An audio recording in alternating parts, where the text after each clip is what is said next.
Assalamualaikum warahmatullahi wabarakatuh. Selamat pagi. Sebelum kita mulai pembelajaran IPA, kita awali dengan doa terlebih dahulu. Hari ini kita masih membahas tentang sistem organisasi kehidupan. Jadi kemarin kita sudah belajar tentang sel dan juga jaringan. Jaringannya adalah jaringan pada hewan. Sekarang kita melanjutkan ke jaringan pada tumbuhan. Mohon maaf, kita akan membahas soal yang sudah kalian kerjakan terlebih dahulu. Tuliskan 4 buah organel sel yang membedakan antara sel hewan dan sel tumbuhan. Yang pertama adalah dinding sel. Dinding sel ini dimiliki oleh sel tumbuhan tapi tidak oleh sel hewan. Vakuola hanya dimiliki sel tumbuhan, kloroplas hanya dimiliki sel tumbuhan, dan sentriol hanya dimiliki oleh sel hewan. Kemudian nomor 2, mitokondria merupakan tempat pembentukan energi untuk keperluan sel. Organel ini sering disebut dengan the powerhouse of cell. Jelaskan tentang istilah tersebut. Jadi, mitokondria itu adalah tempat pembentukan energi untuk keperluan sel. Organel ini jadi itu adalah tempat pemecahan molekul makanan sehingga dihasilkan energi. Itulah kenapa dia disebut dengan the powerhouse of cell. Kemudian, tuliskan macam-macam jaringan yang terdapat pada hewan vertebrata dan manusia, serta jaringan yang terdapat pada tumbuhan. Jadi, jaringan yang terdapat pada hewan dan manusia itu seperti jaringan epitel, ikat, jaringan otot, jaringan saraf. Sedangkan pada tumbuhan itu ada jaringan epidermis, jaringan parenkim, pengangkut, dan penguat. Kemudian ini ada gambarnya ya di buku kalian. Ini jawaban nomor 2 halaman 11. Kalian lihat gambarnya, itu adalah gambar dari jaringan otot jantung.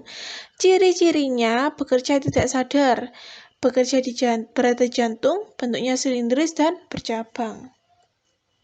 Kita lanjutkan ke materi yang tadi saya sebutkan. Kemarin kita sudah membahas tentang jaringan pada hewan dan manusia. Sekarang kita membahas tentang jaringan tumbuhan. Jaringan pada tumbuhan itu ada 2 jenis, jaringan meristem dan permanen. Kalau meristem itu sel-selnya masih aktif membelah. Dia terdapat pada titik tumbuh seperti ujung akar, ujung batang, dan juga kambium. Jadi karena dia selnya aktif membelah, dia bisa memanjang atau dia bisa melebar. Kemudian jaringan permanen, yaitu jaringan yang selnya tidak mengalami pembelahan. Dia dibedakan jadi 4. Jaringan epidermis atau disebut dengan jaringan pelindung, dia terdiri dari selapis sel hidup yang berbentuk pipih. Jaringan parenkim atau jaringan dasar, dia terdiri dari sel hidup yang berdinding tipis, terdapat di seluruh tubuh tumbuhan dan dilengkapi dengan plastid. Kemudian jaringan pengangkut atau silem dan floem. Jadi silem ini mengangkut dari akar, mengangkut nutrisi dan air dari akar ke seluruh tubuh, dan floem ini mengangkut nutrisi dari daun ke seluruh tubuh. Kemudian jaringan penguat atau jaringan penyokong. Dia berfungsi untuk mengokohkan berdirinya tumbuhan, terdiri dari kolenkim dan sklerenkim. Setelah jaringan, maka dia akan terbentuk organ. Jadi kalau jaringan menjadi satu itu akan terbentuk organ. Pertama itu organ pada manusia dan hewan dan juga tumbuhan.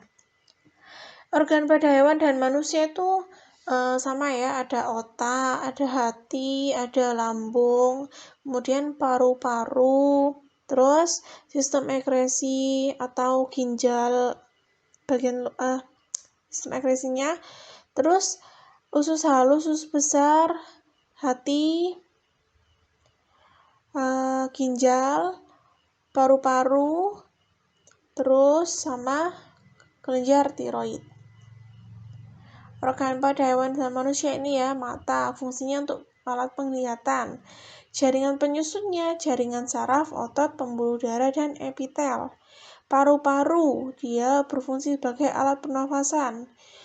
Jantung berfungsi untuk memompa darah, telinga untuk alat pendengaran, lidah untuk organ pengecap, hati untuk menawarkan racun, dan kulit untuk pelindung tubuh dan pengaturan suhu tubuh. Kemudian organ pada tumbuhan, ini ada bunga, daun, buah atau biji, batang, dan akar. Daun fungsinya untuk fotosintesis, respirasi, dan penguapan. Jaringan penyusunnya jaringan epidermis, palisade, dan spons. Batang sebagai alat pengangkut dan penopang tubuh tumbuhan. Akar menyerap air dan zat hara, penegak batang dan organ pernafasan. Bunga sebagai alat reproduksi seksual dan biji sebagai alat reproduksi seksual.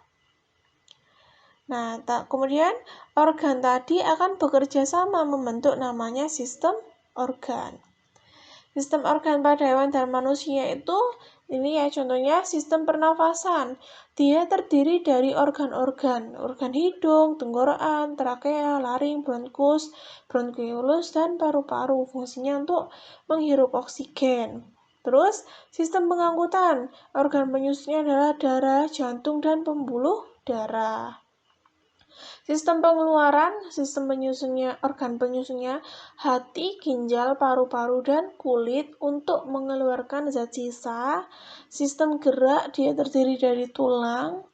Sistem pencernaan terdiri dari organ mulut, faring, laring, lambung, usus halus, usus besar, dan selanjutnya. Hati, rektum, pankreas, dan anus. Fungsinya untuk mencerna makanan, mengabsorpsi molekul makanan yang sudah disederhanakan. Kemudian sistem organ pada tumbuhan. Jadi di tumbuhan itu sama ya kayak di hewan ataupun manusia. Ada sistem pernafasan. Dia terdiri dari organ daun, batang, dan akar. Sistem pengangkutan terdiri dari daun, batang, dan akar. Dia untuk mengedarkan zat makanan ke seluruh tubuh. Terus, sistem pengeluaran atau disebut dengan transpirasi. Organ penyusunnya adalah daun dan stomata untuk mengeluarkan uap air yang berlebihan.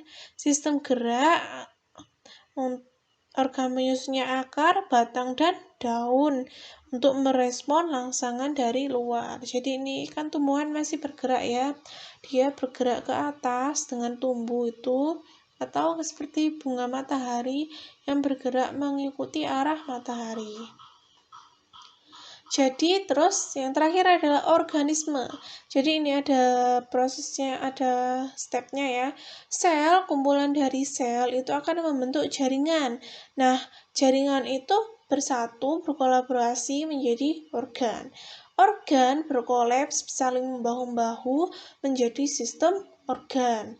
Kayak tadi sistem pencernaan. Nah, misalkan nih sistem pencernaan dibantu dengan sistem peredaran darah, dibantu dengan sistem penglihatan, itu akan membentuk organisme atau menjadi tubuh kita. Jadi, organisme itu beberapa sistem organ akan membentuk organisme. Oke, sampai sini ya materi kali ini.